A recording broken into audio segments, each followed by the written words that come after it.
everyone, today we are going to learn about types of fractions. So let's start. First, proper fraction. Example 1 by 2, जैसे 1 by 2, 2 by 3, 3 by 4. इन सब fraction में आप देख सकते हैं कि आपका न्यूमिनेटर डिनोमिनेटर से स्मॉलर है.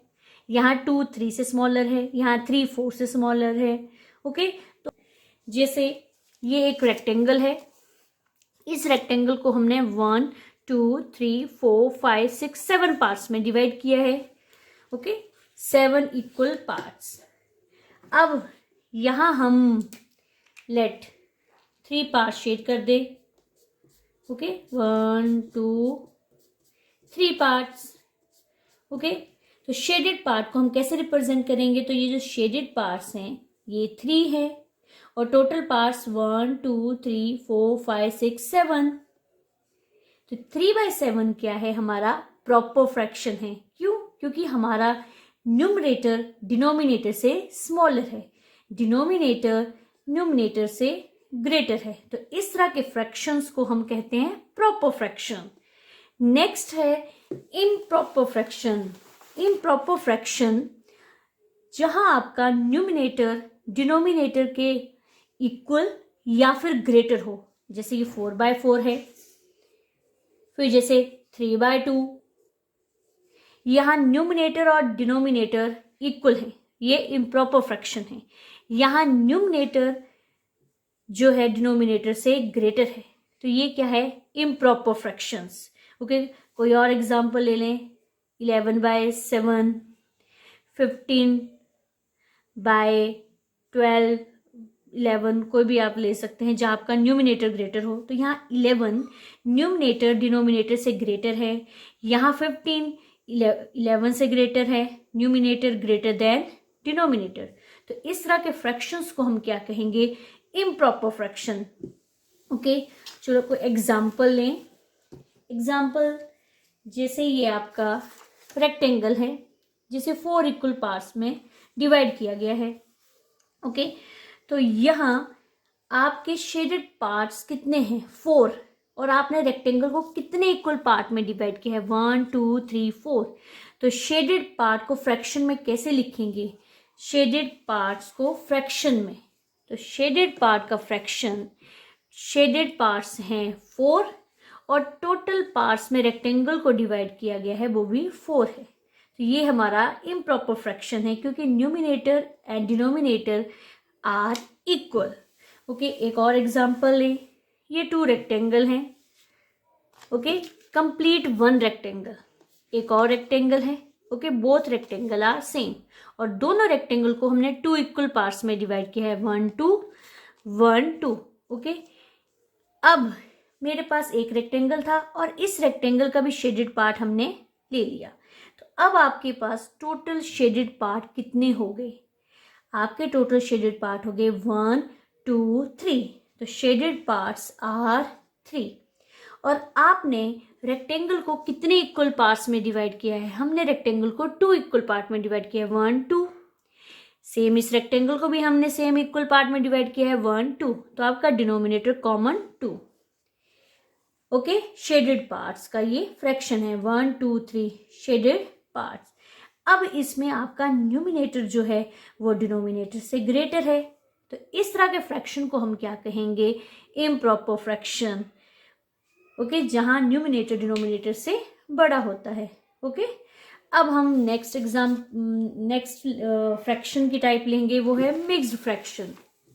मिक्स्ड फ्रैक्शन जो है वो होल नंबर और प्रॉपर फ्रैक्शन को मिला के बनते हैं. जैसे यहाँ एग्जाम्पल है 1/5. 1/5 में 1 जो आपका है वो होल नंबर है और 1/5 जो है वो हमारा फ्रैक्शन है, प्रॉपर फ्रैक्शन. तो जब हमने होल नंबर और फ्रैक्शन को कंबाइन किया तो हमें 1/5 मिला. ओके, तो ये फ्रैक्शन जो है इनको हम मिक्स्ड फ्रैक्शन कहते हैं. एग्जाम्पल की हेल्प से समझेंगे. ओके, अब हमारे पास ये 3 इक्वल साइज के रेक्टेंगल हैं, सर्कल्स है. ओके, 1 2 3. ओके, अब हमने ये जो रेक्टेंगल है इसका हमने हाफ पार्ट ही लिया। ओके, इसका हम हाफ पार्ट ही लेंगे, हाफ पोर्शन। ओके, ये हाफ ही लिया। अब हम कैसे इसको रिप्रेजेंट करेंगे? 2 सर्कल हमारे पास कंप्लीट हैं, 2 सर्कल हमारे पास कंप्लीट हैं। ये सर्कल हमने हाफ लिया तो 2 + 1/2। ओके, 2 सर्कल कंप्लीट और एक सर्कल हमने हाफ ही लिया, तो 2 यहाँ हमारा होल नंबर है और 1/2 हमारा फ्रैक्शन है, प्रॉपर फ्रैक्शन है ये। ओके, तो इसको हम लिख सकते हैं 2 1/2। तो ये जो फ्रैक्शन है इन्हें हम कहेंगे मिक्स्ड फ्रैक्शन।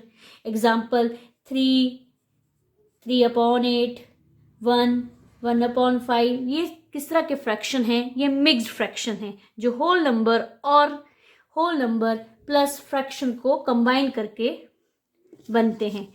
ओके, नेक्स्ट है हमारा इक्विवेलेंट फ्रैक्शन।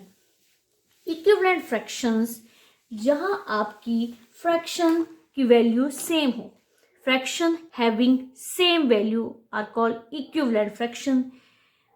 अब चेक करें विद एग्जांपल से हम इसको समझेंगे। Let look at these circles.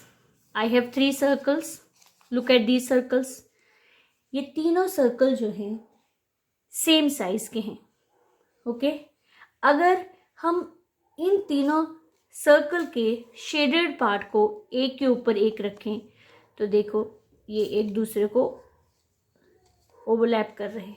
Means तीनों सर्कल में जो शेडेड पार्ट है वो इक्वल है, शेडेड जो पोर्शन है वो सेम है। इसमें इस सर्कल में भी half part, half portion shaded है, इस सर्कल में भी आधा पार्ट, आधा पोर्शन शेडेड है और इसमें भी हाफ पोर्शन शेडेड है। मतलब तीनों सर्कल में आप देख सकते हैं कि हाफ पोर्शन शेडेड है, आधा हिस्सा सर्कल्स का शेडेड है। ओके, अब हम इन सर्कल्स को फ्रैक्शन में रिप्रेजेंट करेंगे। तो यहां इस सर्कल में कितने इक्वल पार्ट्स थे? 2, और शेडेड कितने हैं? 1।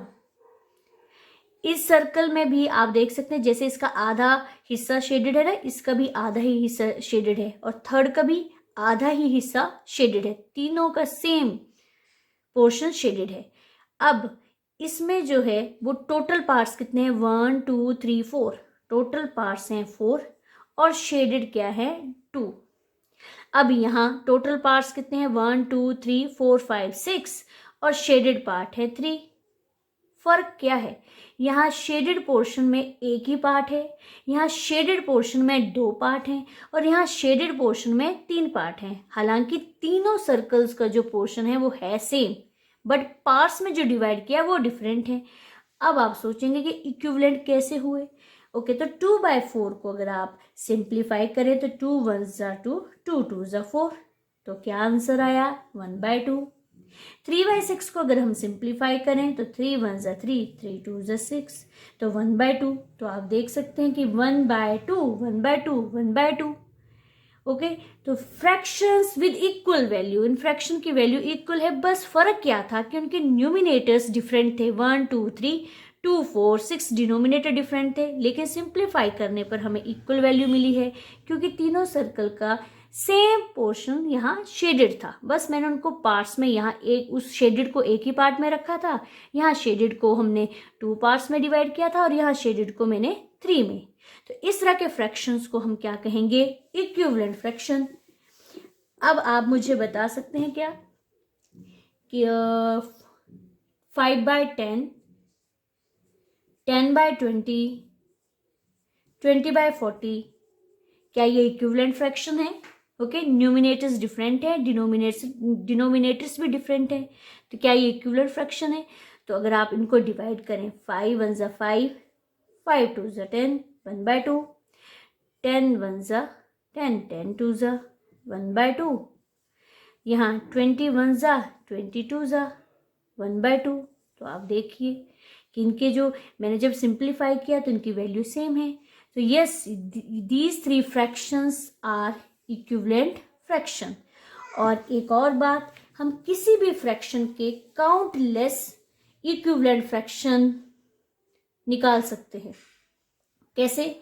जैसे ये 2/5 है, इसके हम countless equivalent fraction find out कर सकते हैं। कैसे? हमने न्यूमिनेटर और डिनोमिनेटर को सेम नंबर से मल्टीप्लाई करना है।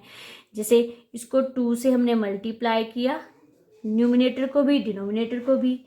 अब 2/5 को हमने 3 से मल्टीप्लाई किया और 3 से ही नीचे मल्टीप्लाई किया। एक और ले लें, और ऐसे ही सो ऑन, आप जितने भी चाहें लिख सकते हैं। तो 2 को अब 4 से और नीचे 5 को भी 4 से, मीन्स हमने सेम नंबर को मल्टीप्लाई किया है, 3 3 4 4। तो ये करें तो 2 2 ज़ा 4, 5 2 ज़ा 10, 2 3 ज़ा 6, 5 3 ज़ा 15 और 2 4 ज़ा 8 और 5 4 ज़ा 20। ओके, तो ये इक्विवेलेंट फ्रैक्शन है किसके? 2/5 के। 2/5 को मैंने सेम नंबर से न्यूमिनेटर और डिनोमिनेटर को मल्टीप्लाई किया है। तो इस तरह आप चाहें तो आगे आप जितने भी चाहें काउंटलेस इसके इक्विवेलेंट फ्रैक्शन फाइंड आउट कर सकते हैं। ये था इक्विवेलेंट फ्रैक्शन। नेक्स्ट है हमारा लाइक फ्रैक्शन। लाइक फ्रैक्शन बहुत ही simple fraction. Okay, like fractions are those fraction with same denominators. Like fractions वो फ्रैक्शन है जिनके डिनोमिनेटर सेम होते हैं। जैसे 1/15, 2/15, 3/15। तो आप देख सकते हैं कि इन तीनों फ्रैक्शन में जो डिनोमिनेटर हैं वो क्या है? सेम। तो इस तरह के फ्रैक्शंस को हम क्या कहेंगे?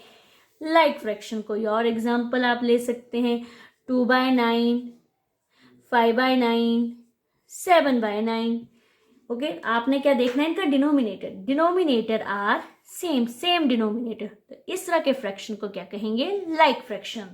नेक्स्ट है अनलाइक फ्रैक्शन। अनलाइक फ्रैक्शंस वो फ्रैक्शन है जिनके डिनोमिनेटर डिफरेंट होते हैं। Okay, denominator different, same denominator तो लाइक, डिफरेंट डिनोमिनेटर तो देन अनलाइक।